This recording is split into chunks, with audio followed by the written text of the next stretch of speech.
Okay, hello and welcome back to Geriatric Venezuela Empire's End. And Geriatric is where you get mine, the near geriatric take on the news, world events, and general life advice, my experience, and what I've learned in about half a decade plus here on this planet. And, oh yeah, just to mention before I get into it, yeah, I'm not doing the sunglasses. I went with real glasses because the sunglasses don't help me read, and these do. So, yeah, I thought I'd maybe stop using them when I get to 500,000 followers or something like that, but yeah, whatever. So, to explain the title, Venezuela Empire's End, in case that's not self obvious. It's based on how the world sees us, because whether Americans like it or not, how the rest of the world views the United States financially impacts you and is going to continue doing so.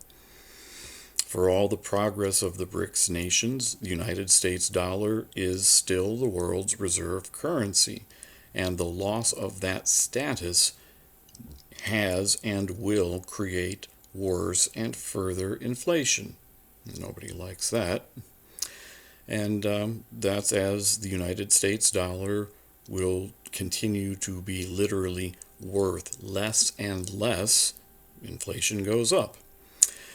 And just to mention, of course, what's also known as printing of dollars, the creating of more United States dollars digitally, going to create more inflation, as well as the scheme that you may or may not have heard of to pay off the debt by creating basically a turd sandwich of bonds, stocks, and crypto.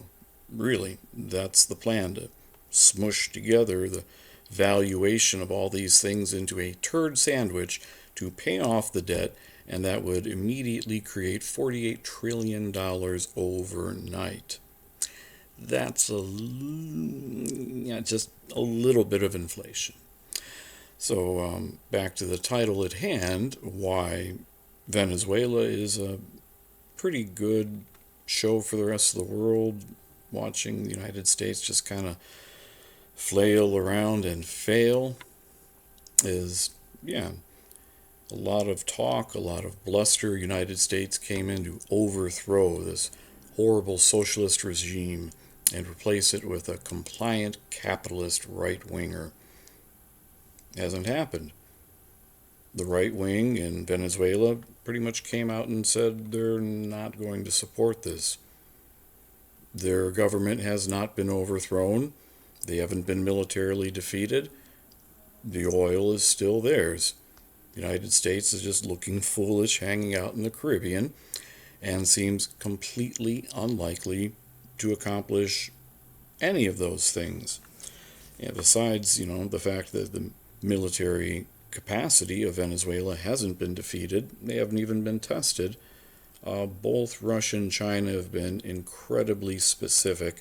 They're done. They're not going to put up with any more provocation. They're not going to absorb any further losses.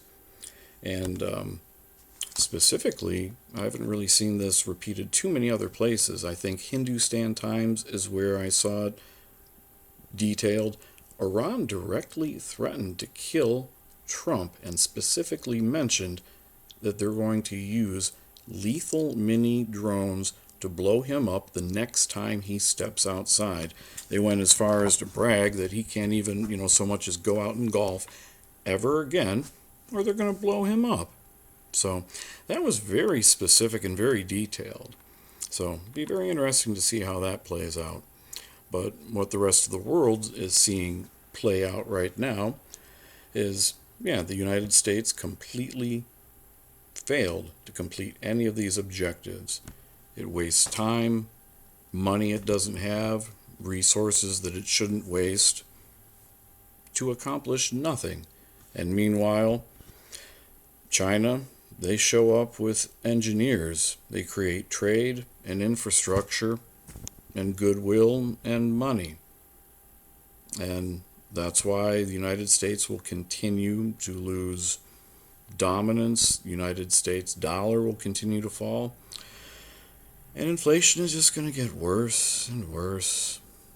Yeah, I know, not exactly a real zinger, cheerful video here, but and bad timing to try to segue to, hit the like and subscribe if you like my content, but go ahead, please like and subscribe.